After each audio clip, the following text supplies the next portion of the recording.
Happy spooky season. Since this is an extra special spooky Halloween, what with the full moon, I thought I'd take the opportunity to talk about a game that holds a special place in my heart. Death's Gambit came out only a couple of years ago in August of 2018. I remember seeing the trailers for the first time and thinking that it was going to be the next big thing. It was one of the only games that I ordered at launch, and when I got it, I immediately loved it, but the rest of the world just didn't seem to pay it any mind.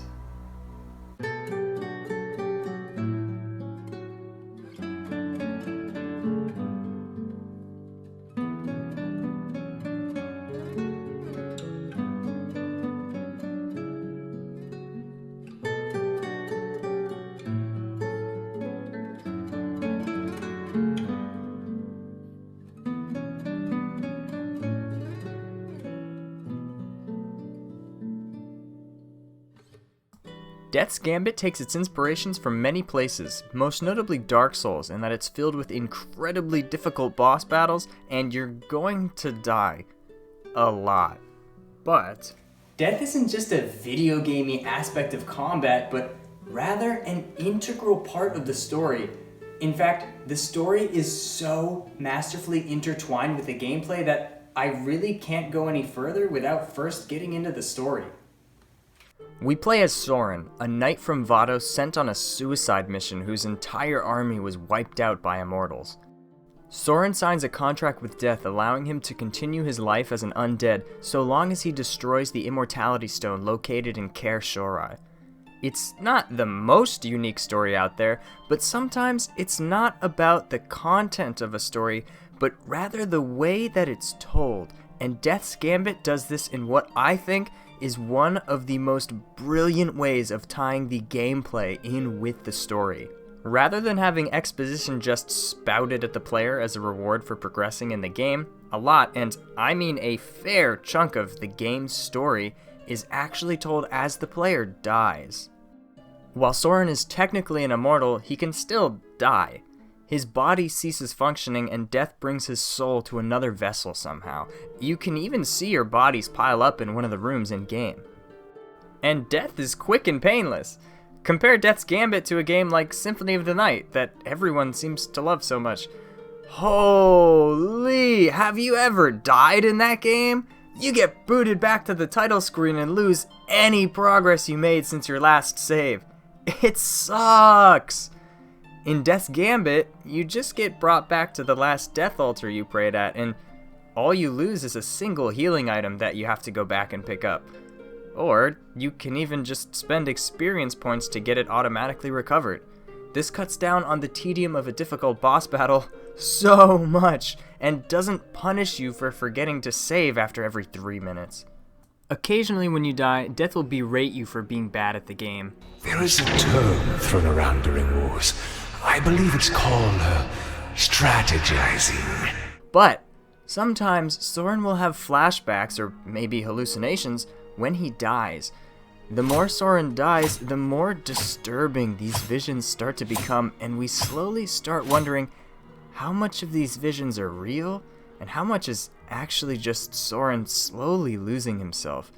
It's motivation to keep first-time players coming back, as even if you aren't directly making progress or get stuck on one particularly tricky boss, you can still learn more about the backstory and what's happened, or maybe hasn't happened, in Soren's past. And that's another thing that I really like about Death's Gambit. The fact that Soren is an actual character. While he isn't voice acted, he gets a lot of dialogue and emotional scenes throughout the story. A silent protagonist is all and good for some games, but as I've said in the past, it's nice to play a game where the main character isn't just a vessel for the player, but rather a real person who has a backstory that we get to learn about. In fact, I wanted to learn more about all of the characters in Death's Gambit. From Ione Eku, the mortal knight under apprenticeship from the Endless, to Death himself, every single character is completely unique and has a sense of mystery about them. You get the sense that each character is not quite who they seem to be on the surface, and you want to continue to learn more about them. Their personas are further enhanced by the astounding voice acting throughout the game. I watched as the bulwark's mind and body slowly decayed, until all that remained was his raging soul. Almost every single line of dialogue is voice acted, so much so that it does actually seem odd when occasionally some lines have no audio component to them. Surprisingly, there were only a handful of voice actors hired to voice the entire game, and they all do an incredible job giving each character a distinct voice despite many characters sharing the same voice actor. Having played through the game multiple times myself, I find the lines delivered by Vral, the lizard man, to stick out in my head the most. Do you have a death wish? Eluding death gives you a god complex, I see. And of course, the music in Death's Gambit is by far one of its standout features. God, I wish there was a vinyl release of this. From the second you boot up the game, the music graces your ears and sets the tone for the entire rest of the journey. The title screen is one of the most beautiful and horrifying that I've ever seen before in any video game. The greenery surrounding a pile of burning military corpses, all while the hauntingly beautiful and somber orchestrated main theme plays over it. It's both beautiful and wildly disturbing, and the blending of these two sensations is what makes it stand out. And players with a careful ear will be able to hear the main melody of this tune throughout the rest of the story. The entire atmosphere of Death's Gambit is so tangible that you can feel yourself getting lost in the world the designers have thrown you in. One moment in particular really stood out to me on this playthrough. For the first part of the game, we've been out exploring the world, seeing the beautiful grasslands and frozen tundra, but eventually we must descend into the darkness. You can tell it's a whole nother world down here. New and terrifying monsters start approaching us from all sides while the darkness blankets us, and enemies drop items with horrible side effects. There's some bad stuff happening on the surface, no doubt, but down here, it only gets worse. The descent is both terrifying and thrilling. The atmosphere established by the music and audio design sets the mood and even leads to some genuinely creepy moments. The very middle of Death's Gambit is filled with some of the most unsettling parts of the whole game, and when we finally make it back to the surface of Kaer Shorai, though we know it's only going to be more difficult from here, at the very least we've made it back to the surface. I could go on about the atmosphere of Death's Gambit, but I'd just be robbing you of the chance to discover it for yourself.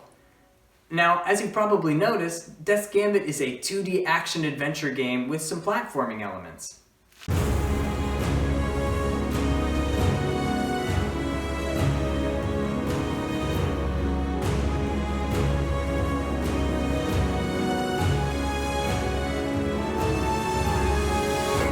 There's definitely an implied order at which you're supposed to go about the game, but if you're good enough and know where you're going, you can actually skip a whole lot of boss fights and entire areas of Death's Gambit. The amount of freedom that you're given to explore the world at your own leisure is quite remarkable. I don't know about you, but I tend to get lost in a game like Metroid. Everything kinda looks the same, and your progression forward is constantly being rerouted. While you're given the illusion of freedom in a game like that, Death's Gambit doesn't hold back on giving the player agency. The world is yours to explore in any order you choose. Certain areas are meant to be conquered after others, but if you're skilled enough, or perhaps patient enough, you can set out on your journey however you wish. As you explore, you'll also find new ways to get around, shortcuts, locked doors, and, of course, hidden secrets all around. The world may be more connected than it looks at first glance, and there may be new places or immortals to discover after having left certain areas, but moving through this world would just be a pain if the controls were bad, but thankfully, Death's Gambit controls pretty well. Soren is fairly nimble for an undead, and you'll get a feel for the way he moves after only a few minutes. Combat may feel a little stiff at first, but you get used to it. Depending on what weapon Soren uses, he may attack faster or slower. The Vados axe is great for someone who wants to be able to hit enemies quickly so they can get out of the way. Heavier weapons like the halberd or scythe have much more deliberate swings and can leave you in a bad situation if you swing blindly. Combat is quite nuanced and there's a lot to learn along the way, but it's paced throughout the game as you slowly unlock new abilities that will change the way you go about boss battles. Each weapon is also tied to a specific stat for Soren, and your starting stats are determined by what class you choose at the beginning. Though each class starts off with a certain weapon and base stats, there's nothing stopping you from changing weapons whenever you want, but you may need to invest in different skills in order to take advantage of a new weapon. Picking a class is honestly a very tough decision because they all have their strengths and weaknesses. I tend to go with either an intelligence build or a finesse build, since both stats have melee and ranged weapons that scale with them, though the majority of weapons scale with strength, so you'll miss out on a lot of fun weapon types if you're trying to max out just one stat. But if you're worried about deciding which route you should take, don't fret too much. There's an NPC you can find pretty early on that'll allow you to do a full stat reset if you end up changing your mind. Simply put, Death's Gambit is just fun. But there's another aspect that I really wanted to touch on with this video, and that's the way Death's Gambit handles its female characters. Now, I feel that far too often in video games, and really movies too, female characters are written as that. Female characters, when they should really just be written as human beings. Death's Gambit handles its female characters better than most pieces of media that I know. If you've played Death's Gambit before, take a step back and look at just how many of these characters are women. There's a lot, and not a single one of them is a damsel in distress or used to give the game sex appeal.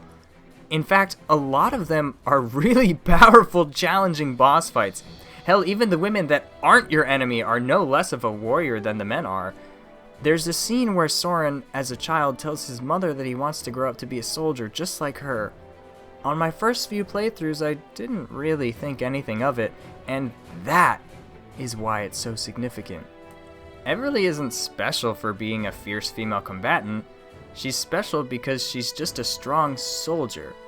By building her character around who she is as a person, instead of who she is as just a woman, we get a character who doesn't feel like she was written to pander to any one audience. She is who she is, and we as a player are able to go along with it because she isn't presented to us as something special, especially when compared to the other female characters in the game. The female warriors of Death's Gambit don't feel like they were made just to make the cast more diverse. They feel like they're real people living in the world that the game has established, and that's what makes them good characters. Man, I really want to say Death's Gambit is a masterpiece. But there are a couple of things that are just holding it back from that. First of all, it can be a bit buggy. Unfortunately, I think this is what turned a lot of people off initially. It's gotten better for sure and isn't something that ever really hindered my experience, but I still encountered a couple of glitches throughout my playthrough. But perhaps the most disappointing thing is how the story kind of unfurls at the very end. I won't go into details, and I think the ending is plenty fine, but there are a lot of interesting points brought up that just don't ever get fully explored, backstories we don't end up hearing, and characters doing things seemingly without explanation. Maybe I didn't die enough, or maybe it's because I've never done a successful mortal run. Yeah, you can break Death's contract and do a mortal run, where if you ever die, your save file gets deleted. I'm working on one right now, but it's absolutely terrifying, and from what I've heard, doesn't actually end up changing much about the story. But that's really all that's going against Death's Gambit, and if you ask me, that's not enough to explain why Death's Gambit seems to be so forgotten. But there's still hope. At the recording of this video, Death's Gambit is about to get a huge free DLC update, which looks like it'll add a ton of new content to the game and hopefully fix some of the issues that are still floating around. So, if you're on the lookout for a light on spooks, big on challenge, hidden gem of a game this spooky season, or really any time of year, give Death's Gambit a fair shot. It really does deserve to be up there with the best of them. I'm Bofner, and thanks for watching. See ya!